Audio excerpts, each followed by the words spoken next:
The evening of August 28th started off as a typical day at Stearns Beach in Ludington for Braden, Joey, Gary, and Bradley. This was actually our first time at the beach, and you know, first time here ever and stuff, so we were just swimming, having fun, playing in the waves that we, kind of thought was fun at first.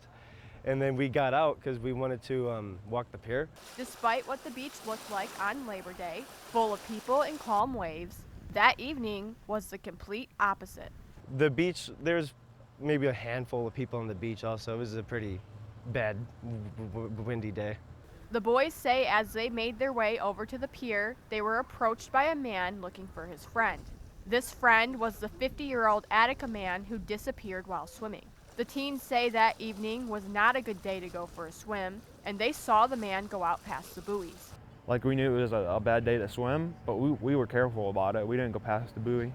That's why I was surprised the guy went that far. He went past the buoy. That's like, we're not even allowed to go that far. The group says moments before, they even greeted the man with a hello as he headed into the water. Last time I saw that guy, he was at the buoy. And this is about 3 or 4 minutes before we were walking out of the water. We walked out of the water, and before his friend said anything, I didn't even see him at all. So I just figured he was already gone. And then his friend said, "Hey, I think that guy was drowned." Without hesitation, the boys sprinted into the water. I ran out right away, and then my friend Joey followed behind. And then Gary and Bradley came by back probably 20 seconds later with a life preserver. And then it took us a good 5 minutes till we found the guy because the waves were so bad and there was like weird current going on or something like that. The group says they were able to spot the man with the help of a couple on the pier. They were basically guiding us to them, and he was just face down, and when he wasn't conscious at all, and whenever we tried to bring him up, it was like forward and back because of how big the waves are. Battling the waves in roughly 10 feet deep water, the boys finally reached the man.